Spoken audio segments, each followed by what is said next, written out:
Kusadasi. Actually, it's Kusadasi. I had it backward. Kusadasi. Got that little hook on the bottom of the S.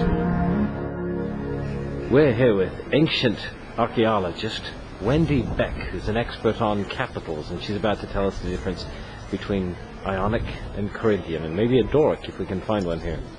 Yes, I actually think there is a Doric. All right, show us the Doric. The one at the very far end is actually a Doric.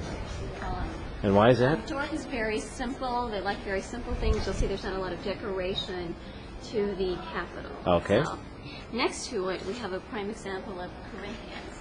But actually, I think the one next to it is even a better example. You can see how much decorations the Corinthians like to put of their capitals where they mounted them on the columns. Ionic is more simple, but it still does have a little bit of a flair. This is an Ionic capital, and you can tell it's Ionic because it has a few rolled scrolls at the edge, and that's very popular with all the Ionic. So that's Ionic? So this is Ionic. This would be an example of Ionic as well. Same one? No, that's not. No, it has the scrolls. This one's probably a combination of Ionic and Corinthian. Todd has the scrolls, and it's incorporated other details into it. So what's the deal with all the boobs? Artemis is supposed to be the goddess of fertility. The breasts represent her fertility as well as the animals down here represent nature. She's also the goddess of the hunt and nature as well.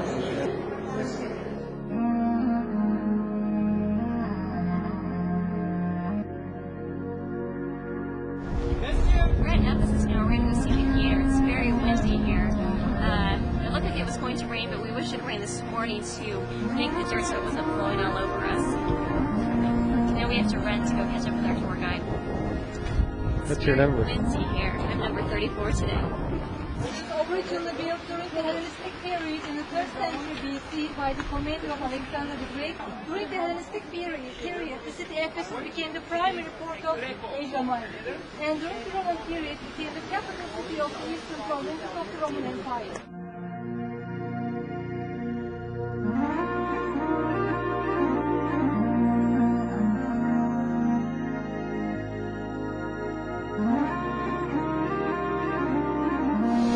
Back up above Hadrian's Gate is Nightingale Hill.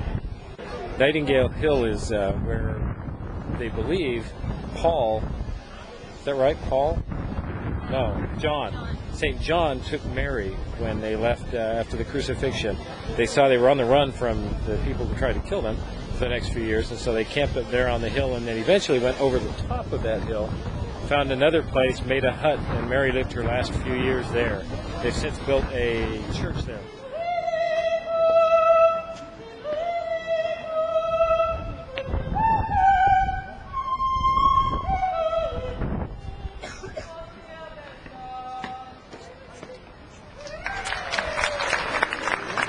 Paul came here, he was preaching in the theater behind me here.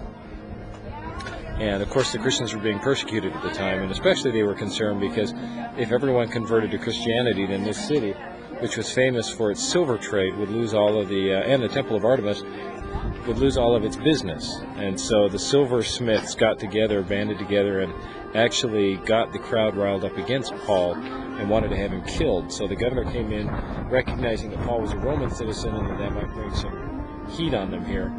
Actually imprisoned him in a hill up behind, or in front of me here, in a tower until they could get him to Rome, where they tried him and eventually killed him. But they had to do it in Rome, not here, so that it was legal and not a lynch mob.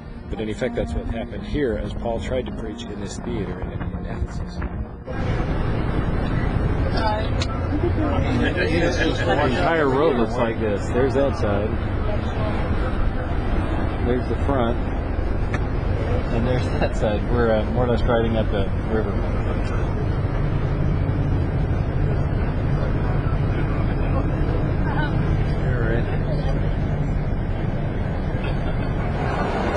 This is what we were going to walk through. But instead they're going to open a gate back there and let us back onto the ship.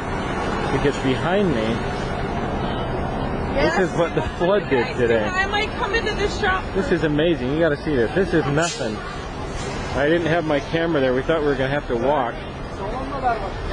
So I put my camera away. I didn't get to film on the bus back. And no joke, Just a couple of hours ago when we were here, the water line was up as high as that stool. You see the stool over there in the corner? So they all had their doors, and they moved all the carpets and were panicked. They're just pulling the boat back in. It was such a freak storm, 60 mile an hour, 60 knot winds kicked up, that they broke their lines. So they had to sail out, turn around and come back in and retie the lines, which is why the boat was out earlier. But we were all sitting there trying to get back to the boat, and we saw our boat out in the middle of the harbor thinking, wait a minute, first time I've ever seen my boat pull up and dock. It's the boat I'm riding on. Yeah.